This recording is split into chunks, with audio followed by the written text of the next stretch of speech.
will start the continuation of the topic photosynthesis in higher plants.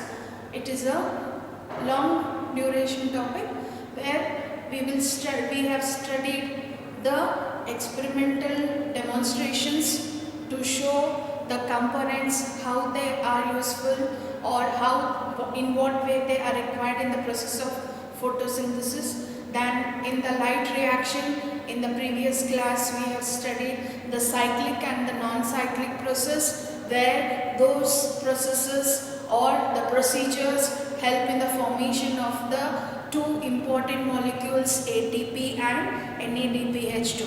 Yes, so these are being produced in the presence of light by the grana. So these assimilated powers, these are the important components that are produced during the process of photosynthesis, which is utilized for the synthesis of glucose or for the formation of the carbohydrate.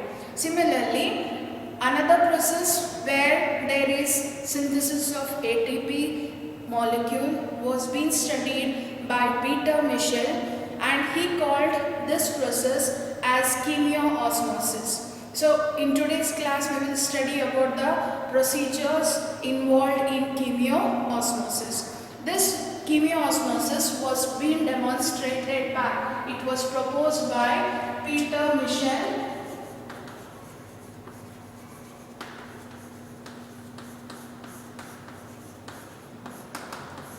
and named it as chemiosmosis. Here the movement of the protons and the electrons is from a region of higher concentration to the region of lower concentration. So let me recollect the definition of osmosis and how is this related to the process of chemiosmosis. We know that what is osmosis? The movement of molecules from a region of higher concentration to the region of lower concentration. If you have studied in your lower section, there is a simple experiment to show the process of osmosis, where the water molecules move from a region of higher concentration to the region of lower concentration. So in the cells or in the body, there are different processes that occur in the body where there is movement of the molecules from one cell to another cell. In that, one is diffusion, that is spreading of the particles, facilitated diffusion, movement of the particles through the proteins, yes, and active transport with the help of the energy. It uses the energy component ATP for the movement of the particles. Yes. Here same thing, in the process of osmosis, even the water molecules move from the region of higher concentration to the region of lower concentration. We will recollect that osmosis process and how Peter Michel, has related the process of osmosis with that of chemiosmosis. So if you have learnt in the lower section, you will be able to understand the concept of chemiosmosis. So in osmosis, a simple experiment is being demonstrated to show how the molecules, water molecules, move from one component to another component. So in osmosis, a potato is being peeled out and it is cut into a shape. That shape is of a boat shape. Yes, with the cavity inside. It is cut in such a manner that the outer peel is being removed out and the cavity is being made inside. Yes, where there is no breakable walls, and this cavity is filled with salt or sugar solution. It is built with salt or sugar solution, and the level of the water is being identified by placing a dot pin, and the whole setup is placed in a beaker containing water, containing water. So this setup, the potato will with the cavity, peeled potato with the cavity is placed in a beaker or a trough containing the water, while the cavity is filled with the sugar or the salt solution. Now what actually happens after few minutes or when it is observed later on, the level of the water inside the cavity is being seen that it has been increased. So this is the first level and this is the second level. Now why the level of water inside the cavity of the potato increases? Because the concentration of water molecules is less in the cavity when compared to the concentration of water outside, that is in the water, in the trough of water. So here the molecules move from a region of higher concentration to the region of lower concentration through a semi-permeable membrane, where the potato pith, the pith of the potato works as a semi-permeable membrane. So simple definition of osmosis is movement of water molecules from a region of higher concentration to the region of lower concentration through a semi-permeable membrane. Here also same thing happens. This concept as is similar to osmosis. Peter Michell named it as chemoosmosis, where there is movement of protons. There is movement of protons from higher concentration to lower concentration through the thylakoid membrane. So just a simple concept of osmosis. Using this concept of osmosis, he explained the process of chemoosmosis. Yes, so when chemoosmosis is where there is movement of electrons or the protons from a region of higher concentration to the region of lower concentration. So what actually happens in chemoosmosis? First we will go with the structure that is involved in the process of chemoosmosis. It occurs again between the thylakoid membrane, the lumen and the stroma. So you can just look into the figure where this part is the thylakoid membrane,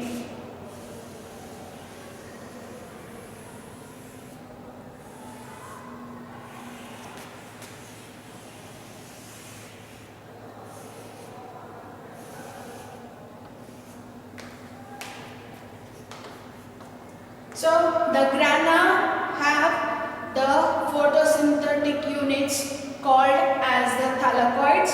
The thylakoids membrane have the photosynthetic pigments and the complexes which are involved in the process of photosynthesis. So this is a thylakoid membrane, and the space inside the thylakoid membrane is the lumen, and the external space of the thylakoid membrane is the stroma. So if you take the chloroplast structure, I am showing only the single thylakoid.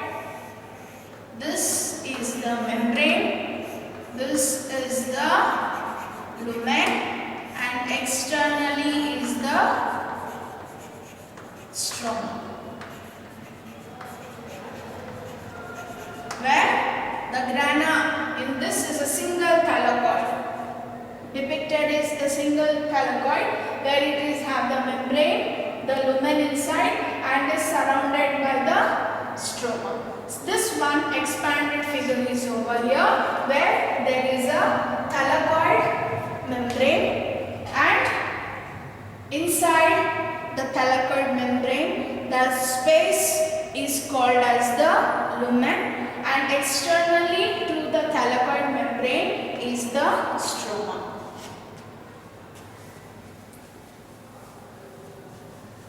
Then in the membrane there are photosynthetic units, that is photosystem 2,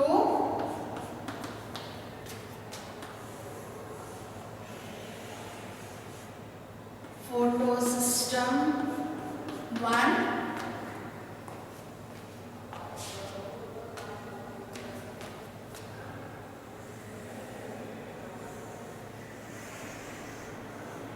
cytochrome BF complex, B6F complex. There is plastoquinone and plastocyanin. External to photosystem is ferredoxin and FMN. So first we will try to understand the structure that are involved in the process of chemoosmosis. The membrane has the protein complexes, that is photosystem 2, plastoquinone, cytochrome BF complex, plastocyanin and photosystem 1. Yes, so these are all embedded in the membrane of the thylakoid, which are involved in the process of chemoosmosis. And even the membrane has, this membrane has the ATP synthetase molecule. At the last page of the notes, you can see the figure. This is ATP synthetase molecule.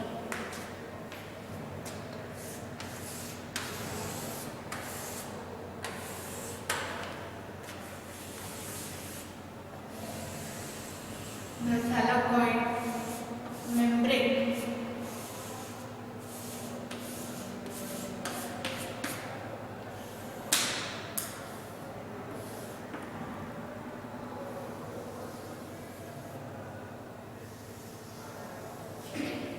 So I will repeat that in the thylakoid membrane there are pigment molecules or the complexes which are involved in the process of chemoosmosis.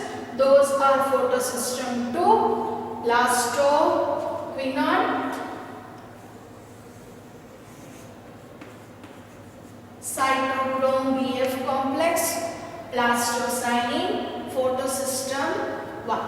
Yes, during this process it was studied by Peter Michel using 14C isotope.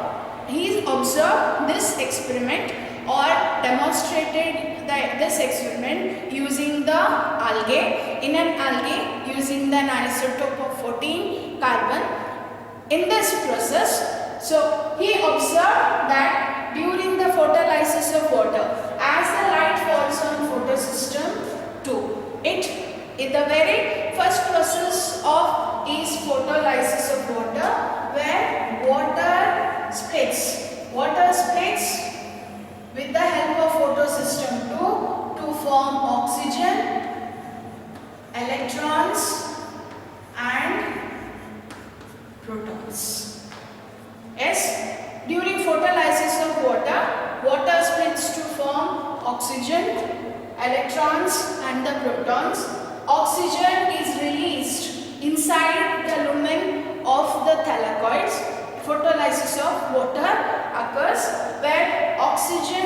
molecular oxygen is released out from the thylakoid and reaches to the external cell medium into the cells, and from the cell it is transported outside, which is being aerated in the form of molecular oxygen. Meanwhile, the plastoquinone absorbs the protons from the stroma. It is absorbing the protons from the stroma. As it absorbs from the stroma, it becomes PQH, and the hydrogen ions are passed into the lumen. The protons are passed into the lumen. Here also the protons are passed into the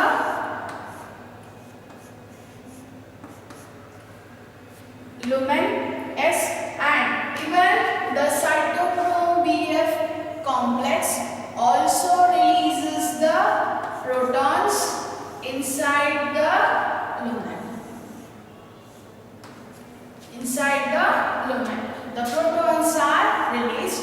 Why? Some of the protons that are being released. So here the movement of during the process of the protons are not absorbed by the photosystem but by the hydrogen carriers, and these hydrogen carriers pumps the protons from the stroma to the lumen. There is pumping of the hydrogen ions or the protons from the stroma to the lumen. So during photolysis and by plastoquinone, the protons start accumulating inside the lumen of the thylakoids, while some of the electrons pass to the plastoquinone and reach the photosystem 1. Yes, and in the stroma there are NADPH reductase enzymes. The stroma contain NADPH reductase enzyme, where it reduces with the help of the protons. NADPH is reduced and for the synthesis of NADPH2. There are particular enzymes called as NADPH reductase in the stroma.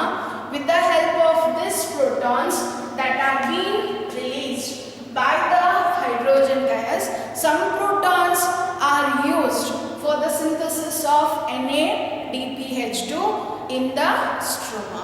While in the other processes, the protons start accumulating inside the lumen of the thylakoids. Now what happens is, due to photolysis and due to various processes where the hydrogen ions or the carriers passes the protons inside from the stroma to the lumen of the thylakoid, the number of protons inside the lumen increases. So high level of protons is being observed inside the lumen of the thylakoid. So all we can say, the concentration of protons increases inside the lumen of the thylakoid. Ultimately it produces a force that is known as proton motive force. Due to the accumulation of more number of protons in the lumen inside the thylakoid membrane, it develops a force called as proton motive force. So here, as the concentration due to the entry of the protons from the stroma to the lumen, the concentration of the protons decreases in the lumen. So it develops high proton motive force due to the more accumulation of protons inside the lumen. Ultimately, we call the process where high electrochemical potential, here high electrochemical potential, high chemical protein gradient develops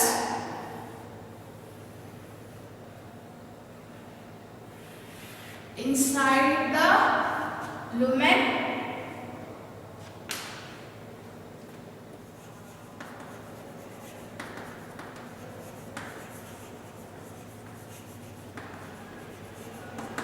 Gradient develops.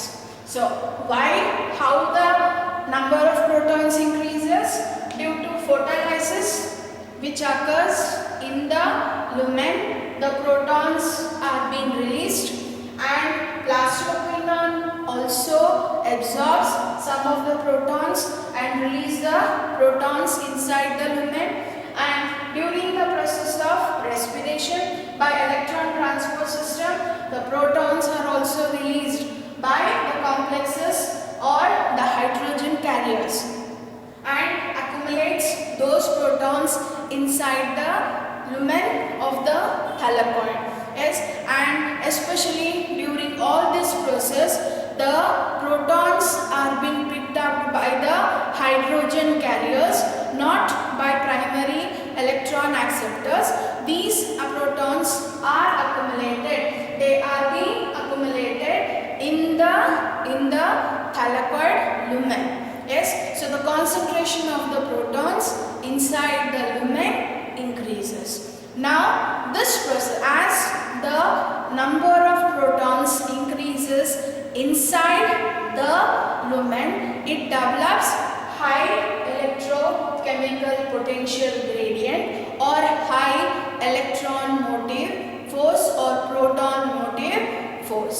That this force initiates the protons to move through this ATP synthetase molecules which are embedded in the membrane. So ATP synthetase are the molecules, are so protein complexes which are also present in the membrane, where it has two parts. It shows the two parts.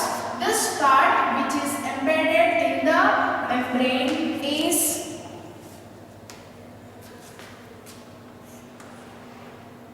the part of the ATP synthetase which is embedded in the membrane is the CFO, and the part which is facing the stroma or which is outside of the membrane facing to the stroma is CF1. Yes, so the ATP synthetase molecule has two parts. That part is the one part known as CFO. It is CF0. It is in the membrane of the thylakoid, while the other part is facing the stroma is CFN, as it was discovered as Fernandes-Morgan particles. So they are being called as CF. F means it's the name of the scientist. Yes. So and here, due to photolysis and due to electron transport system, yes, the number of protons occurs simultaneously. As the electrons pass, they pass even through photosystem 1, and outside the thylakoids in the stroma, with the help of the electrons, the ferredoxine and FMN, with the help of the electrons, there is synthesis of ATP molecules in the stroma of the chloroplast. Then, as the proton increases, so here the movement of protons here increases. there is movement of protons from a region of higher concentration to the region of lower concentration due to various processes like photolysis, due to electron transport channels or none. So here the force increases. Proton motive force is developed with increase in high level of protons. Yes.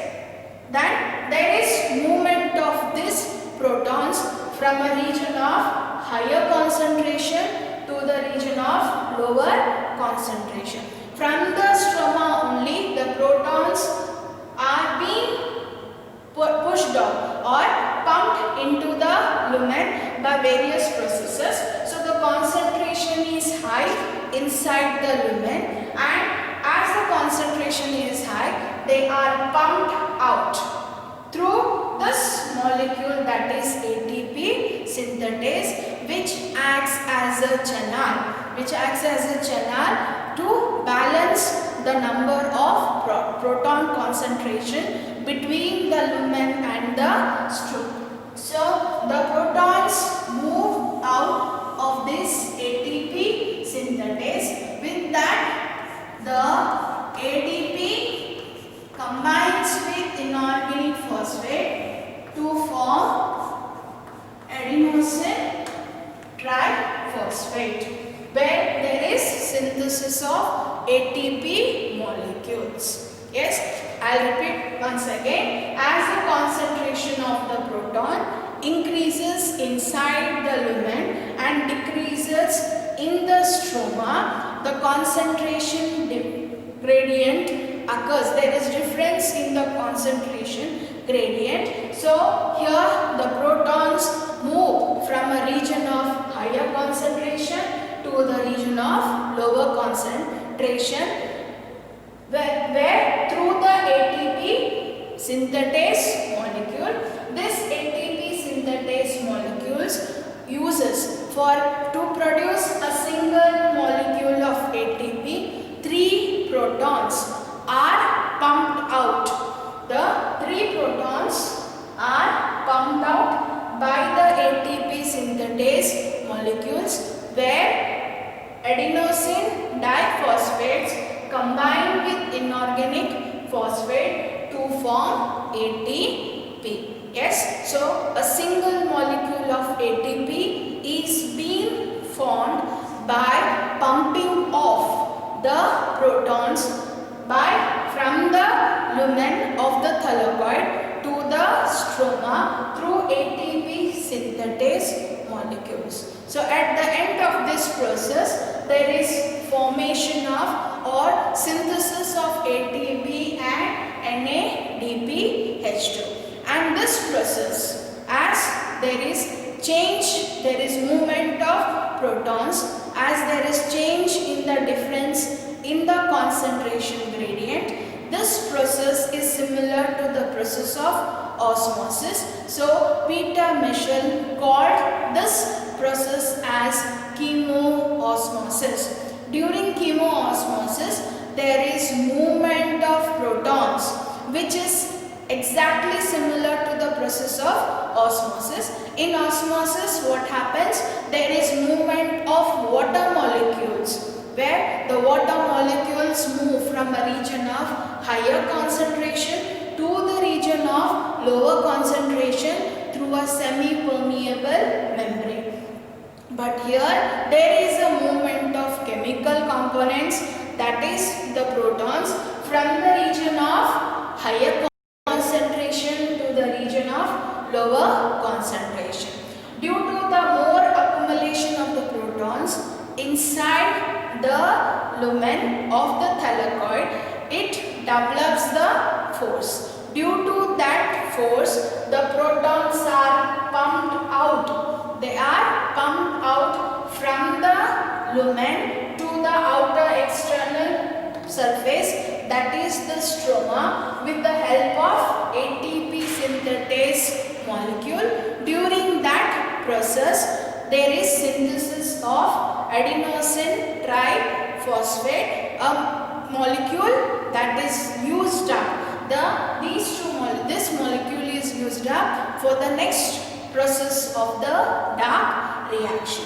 In the light reaction, this process is also required for the synthesis of ATP and NADPH2. So as I said earlier that this process is similar to the process of osmosis. So Peter Michell named it as chemoosmosis. Yes, why it is called as chemoosmosis? Because there is movement of hydrogen ions or the protons from a region of higher concentration to the region of lower concentration. Yes, so first again we will just recollect. We'll go once again with the process. So what actually happens is this process occurs between the stroma and the thylakoid lumen. So the thylakoid has a membrane and a lumen. The membrane has photosystem 2, plastoquinone, cytochrome Bf complex, plastocyanin and photosystem 1. So as there is illumination of light, there is movement, the other processes simultaneously go off, that is cyclic and non-cyclic. During that process of non-cyclic, there is photolysis of water. During the process of photolysis of water, protons are being released into the lumen, and during the electron transport system, and the protons are pumped inside the lumen with the help of the hydrogen carriers, and the ATP synthetase molecule which is present in the stroma utilizes the electrons for the synthesis of NADPH2. So the concentration of the protons inside the lumen increases and develops a force. That force is called as electron motive force. Yes, due to that force, the protons are pushed or pumped outside from the lumen to the stroma, where the ATP synthetase molecule works as a channel in the movement of the protons when there is movement of protons. Yes, so this protons is involved in the synthesis of ATP, and this process is similar to the process of osmosis, where there is movement of electrons or especially the protons from a region of higher concentration to the region of lower concentration through the thylakoid membrane. So this process is similar to the process of osmosis. So this process is known as chemoosmosis. So in the light reaction, by cyclic process, non-cyclic process and chemoosmosis, ATP and NADPH2 are being synthesized. There is synthesis of ATP and NADPH2.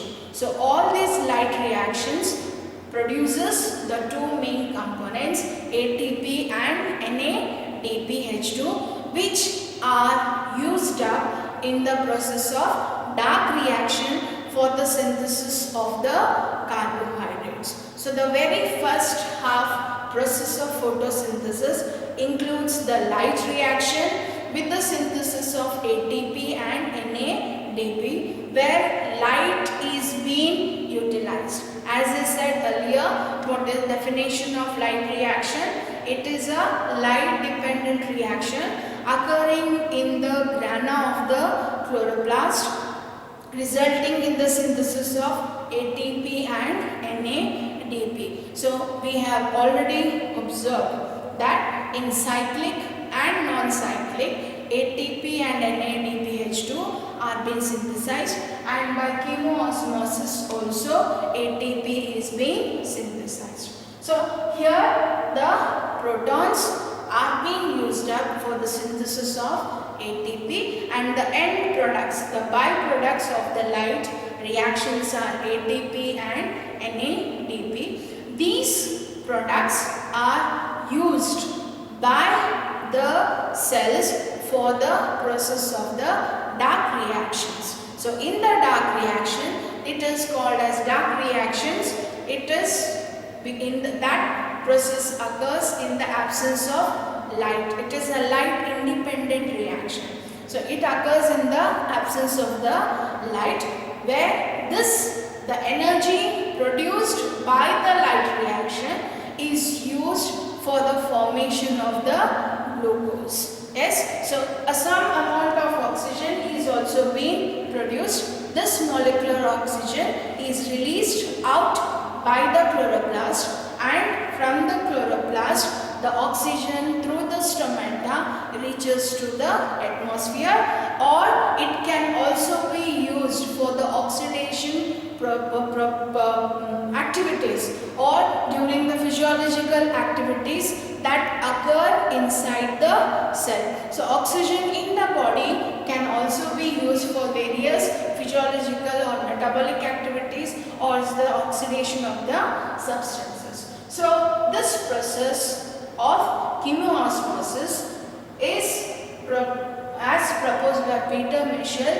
He stated that ATP and NADPH, especially ATP molecules, are being synthesized with the difference in the concentration of the protons, and it is similar to the process of osmosis, and he named this experiment as chemoosmosis. So in the light reactions, we have studied the three processes: cyclic, non-cyclic and chemoosmosis, and in the next class we will go with the dark reactions.